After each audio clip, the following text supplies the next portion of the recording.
Eh bien, bonjour à tous les amis, c'est Richardson et aujourd'hui on va voir comment bien organiser son espace de travail dans Premiere Pro. Donc c'est le 4e épisode de la série. Et donc voilà, donc comment bien optimiser son espace de travail par rapport à celui de base proposé par Premiere Pro.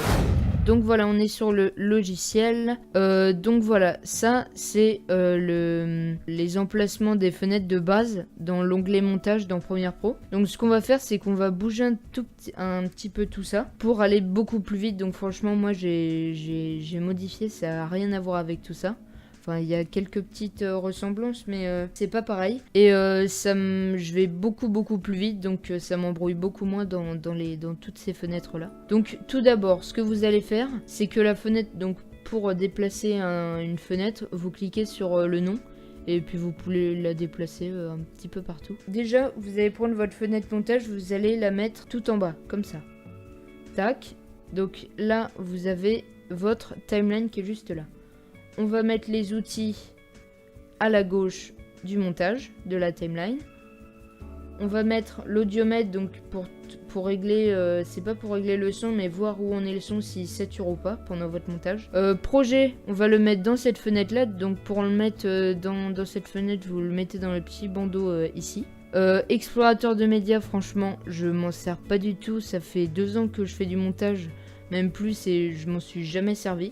Donc vous cliquez pour le supprimer, vous faites soit clic droit, fermer le panneau, ou vous cliquez sur les 3 petites bandes et vous cliquez sur fermer le panneau. Bibliothèque, c'est pareil, je m'en suis jamais servi. Ça peut servir si vous avez Adobe Stock, donc moi je l'ai pas.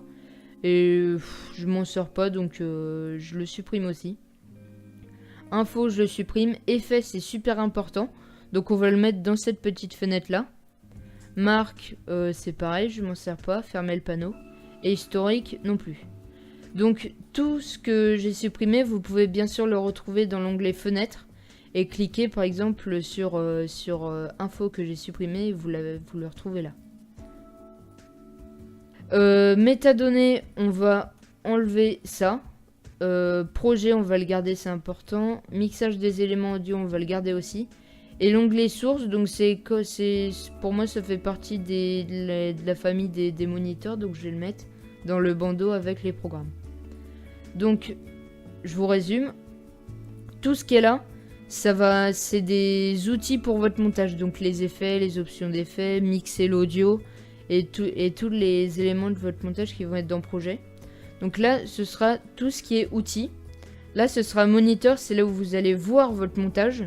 Donc c'est là où vous allez voir votre montage, donc les moniteurs, sources, tout ça, et vous pouvez encore en mettre dans l'onglet fenêtre. Vous avez en bas tout ce qui est partie montage en temps réel, on va dire ça comme ça. Donc à la gauche vous avez les outils, donc outils sélection de piste en amont, tout ça. Et tout à la droite vous avez l'audiomètre, je crois que ça s'appelle comme ça. Oui, c'est l'audiomètre. Et là, vous avez votre timeline. Donc, voilà.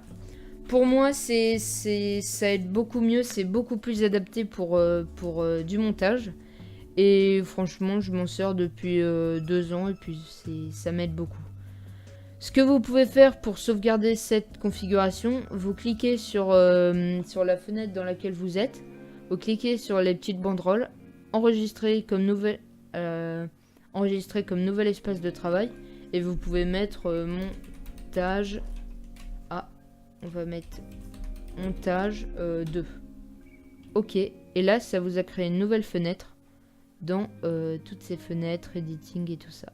On va retourner dans montage 2. Et voilà.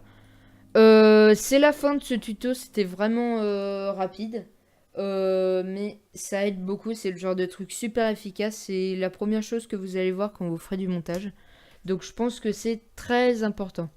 Donc j'espère que cette vidéo vous aura plu. C'était le 4e tuto de cette série. Je prends beaucoup de plaisir à faire cette série parce que j'aime beaucoup le montage et j'aime bien faire partager cette passion, on va dire. Et donc voilà, j'espère que ça vous aura plu. Mettez un petit pouce bleu si vous avez aimé. Discutez en commentaire pour me dire si y a des tutos que vous aimeriez bien avoir. Et abonnez-vous à la chaîne, activez la cloche si c'est pas déjà fait, si la chaîne vous plaît. Et on se dit à la prochaine pour le 5e tuto. Bye bye!